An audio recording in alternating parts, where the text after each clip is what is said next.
오늘 저와 여러분에게 주시는 하나님의 말씀은 요한복음 2장 1절에서 11절 말씀으로 예수님이 계시면 잔치가 됩니다. 이런 제목으로 하나님 말씀 선포합니다. 오늘도 오직 예수님입니다. 우리 전주 샘물교회가 지키는 생명터치 주일입니다. 지난 2달 동안 우리는 한 영혼 한 영혼을 품고 기도하며 열심히 달려왔습니다. 특별 새벽 기도를 통해서 얼마나 간절하게 기도했습니까? 중부기도실에서는 24시간 기도 릴레이로 영혼을 구원하기 위하여 하나님께 매달려 기도해 왔습니다. 그리고 사랑으로 초청합니다. 오늘 교회에 처음 오신 분들이 계십니다. 진실로 환영하고 축복하고요. 정말 잘 오셨습니다. 어제는 어린이 대잔치가 열렸는데 말 그대로 잔치였습니다. 아이들이 너무너무 기뻐하고 좋아하는 모습들을 이제 일일이 만나보면서 느꼈습니다. 각 코너마다 맡은 선생님들이 정말 질서 있게 은혜 있게 너무 체계 있게 잘 하신 거예요. 참 이 분주함 속에서도 아름답게 이루어지는 잔치를 보았습니다. 통계를 보니까 어린이들이 183명, 보호자들, 엄마가 오고 할머니가 오고 혹은 할아버지가 오고 95명, 그리고 협력하신 교사팀이 80명, 주방에서 섬기시고 또 이렇게 섬기신 분들 하면 100명이 넘게 한 350여 명이 함께하는 대잔치였습니다.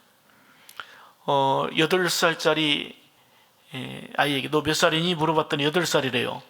할머니 손에 꼭 잡혀 있는데 보니까 어땠어? 좋아? 그랬더니 놀이터보다도 너무 재밌어요 그러더라고요. 하여튼 아이들이 기쁘게 참 복음으로 먼저 들어오자마자 그냥 애들 놀고 게임하는 게 아니고 복음 양육부터 했습니다. 구원 초청부터 했습니다. 예수님을 전했습니다. 그리고 예수님 안에서는 이런 잔치가 있는 삶이라는 것을 아이들에게 코너마다 체험하게 한 거예요. 그리고 여기저기서 다 환영해주고 기뻐해주는 예수 믿는 삶이 이런 것이라는 것을 보여준 압축된 시간들이었습니다. 사랑하는 여러분, 저는 이 시간에 예수님에 대한 말씀을 드리려고 합니다. 예수님을 만나면 인생이 정말 달라지기 때문입니다. 오늘 본문을 보면 예수님께서 공생애 가운데 첫 번째 일으킨 기적의 사건입니다. 가나 혼인잔치에서 물을 포도주로 만든 사건, 이게 오늘 본문이 예수님이 첫 번째로 기적을 일으키신 내용입니다. 그런데 이 기적은 그냥 단순한 기적이 아닙니다. 예수님이 계신 곳에는 문제가 해결되고 부족함이 채워지게 되고 그리고 인생이 더욱더 풍성해진다는 것을 이 사건을 통해서 보여주고 있는 것입니다.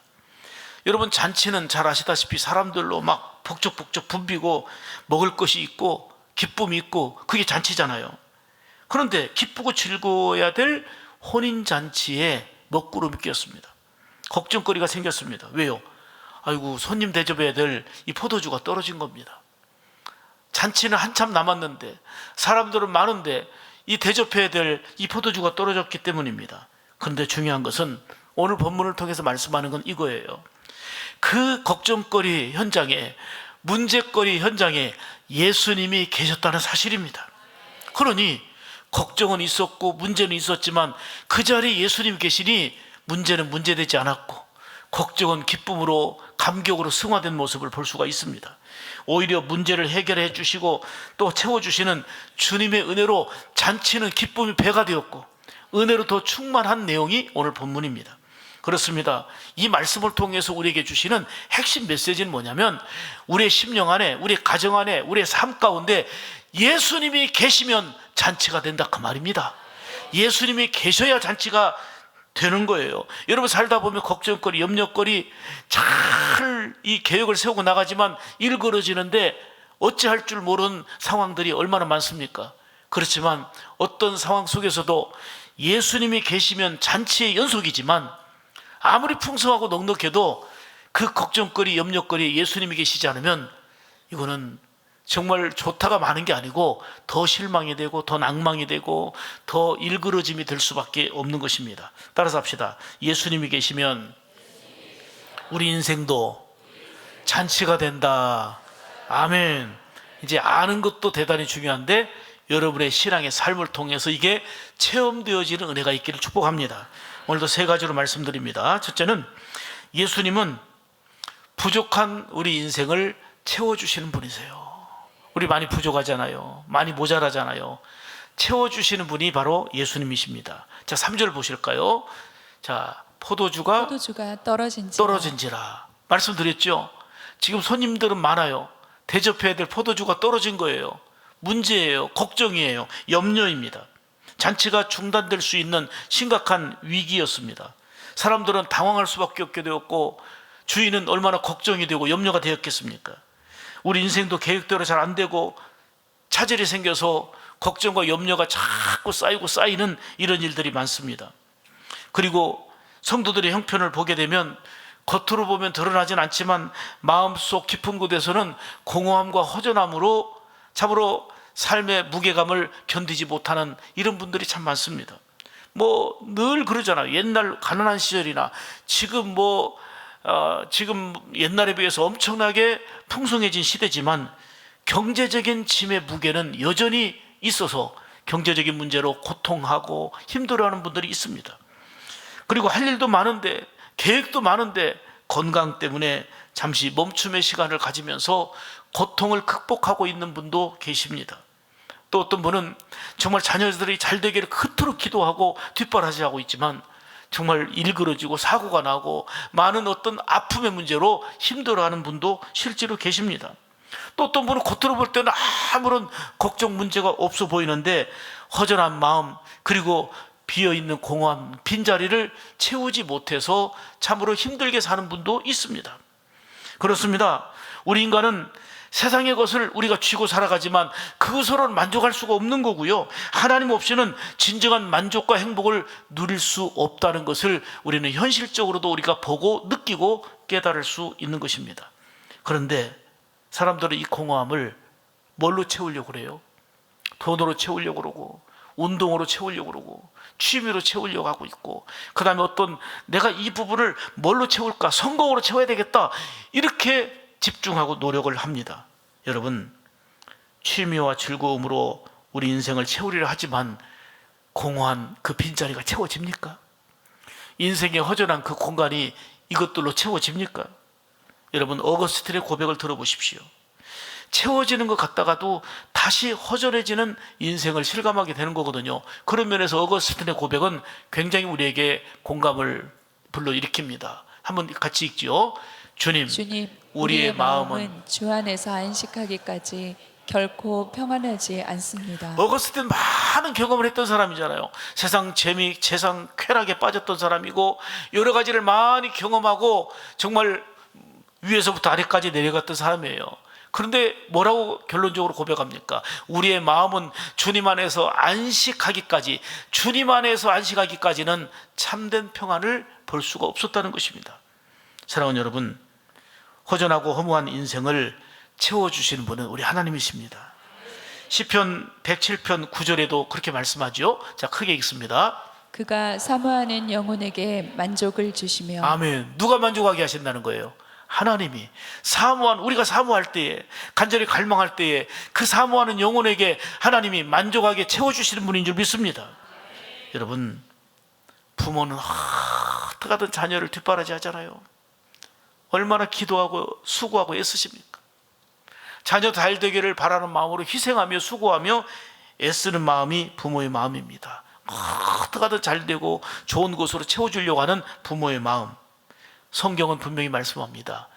너희가 악할지라도 그러할진대 하물며 하늘에 계신 아버지께서 사랑하는 자녀에게 좋은 것으로 주시지 않겠느냐? 아니, 반드시 주신다, 그 얘기입니다. 오늘도 하나님이 여러분의 상한 몸을 치유해 주시고 여러분의 마음을 어루만져 주시고 지친 영혼을 회복시켜 주시는 그런 은혜가 있기를 주의 이름으로 축복합니다. 오늘 이 자리에 오셨지만 여전히 삶의 무게감이 있고 답답하고 또 힘든 분도 계실 겁니다. 여러분, 그동안 부족한 것들을 해결하려고 무엇으로 어디에 시간을 보내며 노력해 오셨습니까?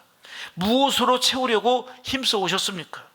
인생의 공허함과 불안과 염려의 문제를 해결하면서 정말 더 뜻깊게 복되게 살아보겠다는 포부가 있고 계획이 있었지만 그 잠깐 뿐이었다는 것을 실감하지 않습니까? 사랑하는 여러분, 영원한 하나님의 말씀인 성경을 통해서 우리에게 주시는 분명한 내용은 부족한 우리 인생을 채워주시는 분은 바로 예수님이다, 그 말입니다. 그러므로 언제나 내 삶의 중심에는 아무리 바빠도 어떤 일이 있어도 내 중심에는 예수님이 계셔야 되는 것입니다.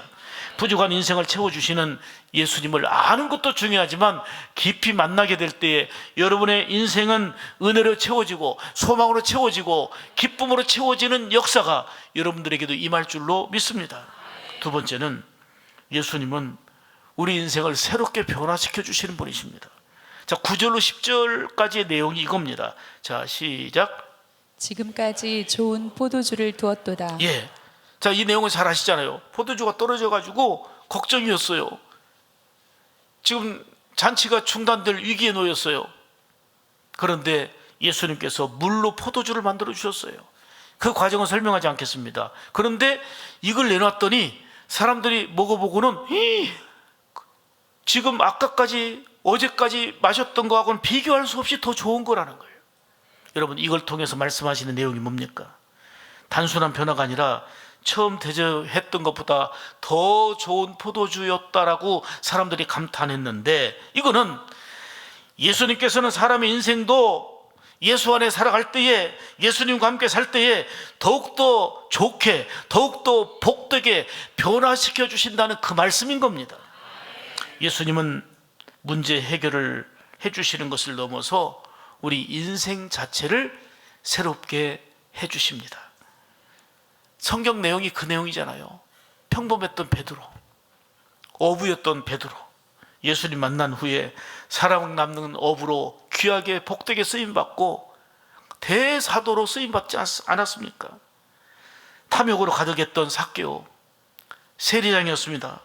그렇지만 그는 만족과 기쁨이 없었지만 예수님을 만난 후로 기쁘고 즐거운 삶이 됐습니다. 움켜쥐고 있던 손을 펼쳐서 나누고 베푸는 그러한 삶으로 변화되었습니다. 그의 변화된 삶을 보고 많은 사람들이 예수님을 믿게 되는 선한 영향력을 또 미쳤습니다. 사울은 교회를 핍박하던 열정이 있되 빗나간 열정, 잘못된 열정의 사람이었습니다. 근데 그가 예수님을 만나고 열정으로 복음을 전하며 많은 영혼을 살리는 데 쓰임받는 귀한 일꾼이 되었습니다.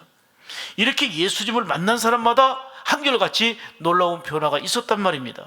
삶이 기쁘고 행복하고 소망으로 가득 차 넘쳤습니다. 환경의 변화가 아닙니다. 내 심령의 변화고 나의 삶의 변화가 예수님을 통해서 일어나게 된 겁니다. 사실 우리 교회에도 그런 간증이 있는 사람들이 많이 있습니다. 술 때문에 무너졌던 가정이 예수 믿고 변화되고 달라졌습니다. 이제는 그 가정에 웃음꽃으로 가득한 모습을 보게 됩니다. 분노와 상처로 얼룩져서 정말 마치 사는 것이 지옥 같다고 했던 분이 있었습니다. 이분 또한 예수님을 깊이 만난 후 누구를 탓하기 전에 내가 회개하고 내가 변화되면서 하늘의 위로와 평안을 크게 경험하면서 가정에 화목이라는 엄청난 선물을 이제는 받고 누리고 있습니다. 예배와 멀어지며 영적으로 무기력했던 사람이 예배를 회복하게 되고 신앙의 기쁨을 찾고서 신앙생활의 행복이 이거구나 하고 고백하며 얼굴로 표현하고 있는 분들이 많이 있습니다. 여러분, 왜 이렇게 예수님을 만나면 변화의 역사가 일어날까요? 오늘 말씀대로 예수님은 새롭게 변화시켜 주시는 분이시기 때문입니다. 그래서 고린도후서 5장 17절에 말씀합니다. 크게 읽습니다. 시작. 누구든지 그리스도 안에 있으면 새로운 피조물이라. 아멘. 자, 누구든지예요. 어떤 특정한 사람이 아니에요. 누구든지 새로운 피조물 되는데 문제는 자꾸 그리스도 안에 있지 않는 거예요. 예수 안에 있지 않고 내 욕심, 내 경험, 내 계획, 내 생각, 내 의지대로 하다 보니 예수님 안에서 자꾸 멀어지다 보니 더 피곤한 거예요. 더 지치는 거예요. 여러분, 예수님 멀어지면 잘 될 것 같죠? 잘 되는 것 같으면 정말 더 위험한 거예요. 오히려 하나님의 사랑받는 자들은 더 주님과 멀어지면서 느껴지는 게 있어야 되고 깨달아지는 게 있어야 되고 그럴 때 더욱더 귀한 거예요. 자녀들이 잘못 가는데도 부모가 놔둬요. 그냥 방치해둬요. 이거는 자유가 아니에요. 좋은 게 아니에요. 망가지는 거예요. 가슴 아프게 눈물로 기도해야 되는 거예요. 때로는 따끔한 채찍과 훈계도 하면서 정말 하나님의 사랑받는 아들이고 딸이라는 것을 부모가 가슴 아프지만 전달하고 표현해야 되는 거예요. 뭐 제 길로 가고 있는데 그냥 놔둬요. 망가져요. 나중에 이제는 일그러졌을 때 그때서야 가슴을 치고 땅을 치면 무슨 의미가 있겠습니까?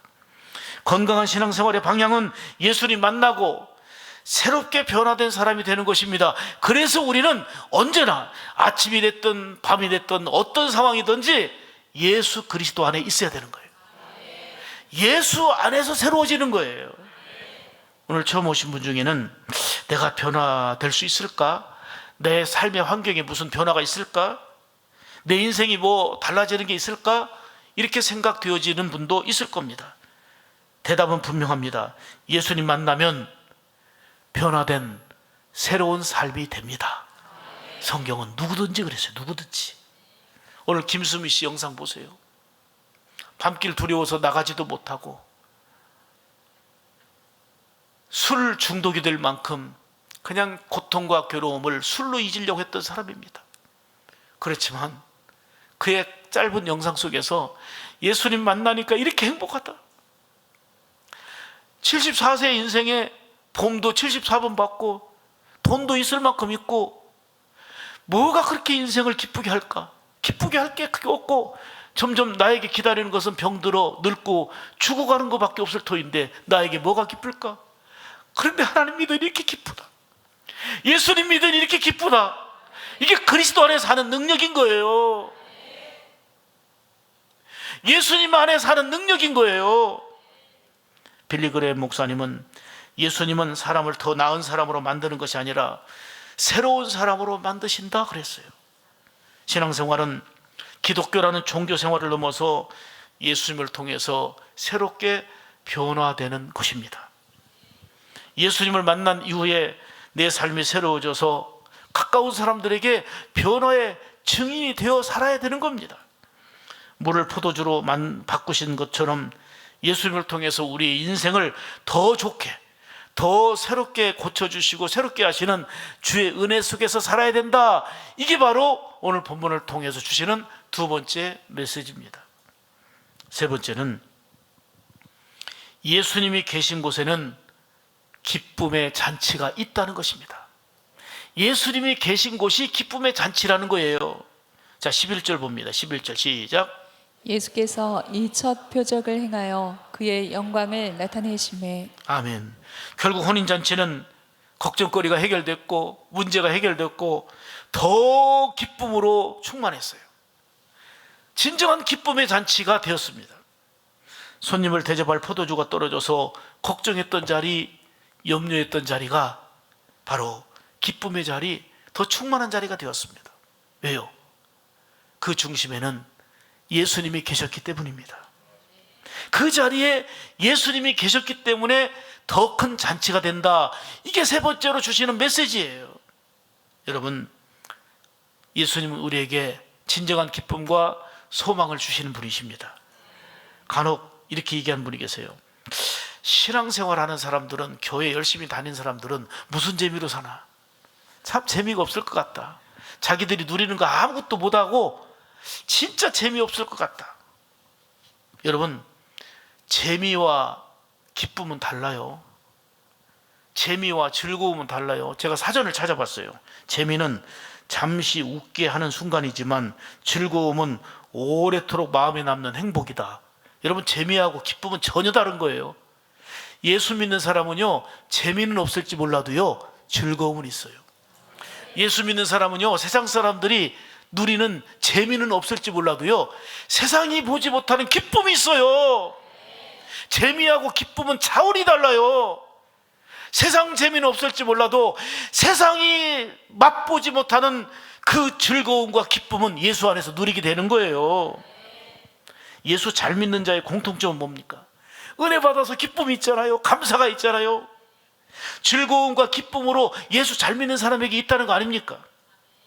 예수 안에서 누리는 기쁨은 세상이 주는 그 어떤 것과도 바꿀 수 없는 것입니다. 조건적인 환경이 주는 기쁨은 그거 언제 흔들릴지 몰라요. 언제 그 조건과 환경이 달라질지 아무도 모르는 거예요. 여러분, 건강 장담할 수 있습니까? 저와 같이 운동하시는 목사님이 계시는데 60대 초반이셔요. 그런데 이분이 갑자기 뇌졸중 증상이 오더니 그냥 못 일어나고 엊그제 장례식 치렀어요. 함께 했던 분들이 많이 이제 그 기운이 떨어졌어요. 야, 사람이 이럴 수 있는 거구나. 어제까지 같이 식사도 하고 운동도 했는데 사람에게는 이런 일이 있을 수 있는 거구나. 여러분, 목사에게도 이런 일이 일어나는 거예요. 여러분, 건강 장담할 수 있어요? 지금 내가 손발 움직이는 거 은혜예요. 하나님 주신 선물이에요. 여러분, 재물이 많다고 여러분 앞으로의 인생 행복 보장됩니까? 지금보다 물질이 더 2배, 3배 많아지면 여러분 인생 행복해집니까? 사는데 조금 편리할지는 몰라도요, 그것이 절대로 행복 보장해 주지 못해요. 우리는 오직 예수님 안에서 진정한 기쁨과 소망을 누리게 되는 것입니다. 세상 재미 잠시뿐이에요. 우리는 그 세상 재미는 버려도 돼요. 그러나 세상 재미 속에 빠져 있는 사람들이 맛보지 못하는 그 즐거움과 기쁨은 우리는 예수 안에서 누리고 있는 거 아닙니까? 예수 안에 있는 기쁨은 내 삶의 조건과 그 모든 환경을 극복하는 능력이요 힘인 거예요. 바울 보세요. 전도하다가 억울하게 감옥에 갇혔지만 세상에 억울해요, 답답해요, 원망 불평하는 게 아니고 거기서도, 감옥에서도 기도를 멈추지 않고 찬송합니다. 간수를 비롯해서 그 듣던 죄수들은 저 미치광이구나, 말도 안 돼, 무슨 짓이야. 그런데요, 주님께서 함께 하시는 놀라운 일이 벌어집니다. 지진이 일어나고 옥문이 열리고 묶였던 쇠사슬이 다 풀어지고, 잠을 자던 간수가 일어나서 보니까 세상에 옥문이 열려 있는 거예요. 깜짝 놀라서 나는 이제 죽은 목숨이다, 죄수들 다 탈옥해 버렸구나. 칼을 들어서 자결을 하려고 합니다. 이때 감옥 안에 있는 바울과 실라가, 자, 멈춰라, 우리 여기 있다, 우리 여기 있다, 그대로 있다. 간수는 기절할 뻔했습니다. 나는 죽은 목숨이었는데, 죽을 목숨이었는데, 아니 이들이 기도하고 찬송하는 거 이해가 안 됐어요. 미친 사람들이었어요. 그런데 아니구나, 내가 알지 못하는 뭐가 있구나. 죄수에게 이 간수가 뭐라고 합니까? 선생님, 선생님, 어떻게 해야 구원을 받을 수 있겠습니까? 간수가 죄수를 향하여, 선생님, 내가 알지 못하는 비밀이 있어요. 내가 가지지 못한 뭐가 있어요.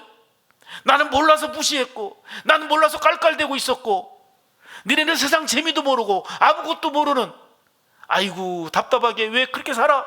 그랬는데, 아, 내가 모르는 뭐가 있구나. 선생님, 어떻게 해야 구원받지요? 이때 외친 바울의 메시지가 우리가 가지고 있는 답이에요. 주 예수를 믿어라. 그리하면 너와 내 집이 구원을 얻으리라. 여러분, 결국 간수와 온 가족이 예수 믿고 세례받고 구원의 기쁨을 누리게 된 거 아닙니까? 여러분, 기쁨과 평강의 근원은 조건과 환경이 아니라 바로 예수님에게서 오는 것입니다. 오늘 우리 교회가 생명터치 주일을 지키는 이유는 한 사람이라도 더 예수님 만나고 그 인생이 복되어지기를 원하는 마음 아닙니까? 한 영혼이라도 더 영원한 생명을 얻도록 간절한 마음으로 기도했고, 사랑과 친절함으로 생명의 주인이신 예수님께 인도하고자 한 거 아니었습니까? 사랑하는 성도 여러분, 가나 혼인잔치는 잔치가 중단될 뻔했던 위기가 있었습니다. 걱정거리로 가득했습니다. 당황했고 힘든 순간이 있었습니다. 그런데 그 문제의 자리에 걱정의 자리에 예수님이 계셨습니다. 채워주시는 분, 해결해 주시는 분, 사랑하시는 분, 그분이 계시니까 잔치는 계속됐고 잔치는 더 풍성해졌습니다. 우리의 가정도 마찬가지입니다. 우리의 인생도 마찬가지입니다. 우리 교회도 마찬가지입니다. 열심히 달려가다 보면 갑자기 걱정거리가 생깁니다. 염려거리가 생깁니다. 내가 해결할 수 없는 발을 동동 구르는 근심의 문제가 발생합니다. 그런데 그 중심에 예수님이 계시면 잔치는 중단되는 게 아니고 더욱더 풍성한 잔치로 이어집니다. 그래서 우리 가정 안에, 내 심령 안에 어떤 일이 있어도 나의 삶 가운데 중심에 예수님이 계셔야 되는 것입니다. 여러분, 예수님이 계시면 부족함이 채워집니다. 예수님이 계시면 인생이 변화됩니다. 기쁨의 회복을 넘어서 그 기쁨을 전하는 복된 삶의 증인이 되는 것입니다. 오늘 처음 오신 여러분들, 여러분 우연히 오신 게 아닙니다. 누군가의 그동안 눈물로 기도하는 분이 있었습니다. 여러분이 모르는 순간에도 간절하게 눈물을 흘리며 기도한 분들이 있었습니다. 그리고 누군가의 사랑과 관심 속에서 초청하는 그러한 수고와 손길이 있었기 때문에 오시게 된 겁니다. 무엇보다 더 중요한 것은 하나님께서 여러분을 사랑하셔서 여러분을 이 복된 자리에 오게 하셨다는 사실입니다. 여러분, 여러분의 인생도 예수님 모시고 예수님 안에 살아갈 때에 잔치가 될 줄로 믿습니다. 우리 모두가 함께 고백하기로 합니다. 예수님이 계시면 내 인생은 잔치가 됩니다. 아멘입니까? 내 가정도 내 삶도 예수님이 계시면 잔치가 됩니다. 오늘 전하고자 하는 핵심 메시지입니다. 예수님을 모신 기쁨과 행복이 여러분들에게 가득하기를 주님의 이름으로 축복합니다. 하나님 감사합니다. 생명 터치 주의를 통해서 예수님이 계시는 생명의 대잔치를 함께 누릴 수 있도록 인도하신 것 감사합니다.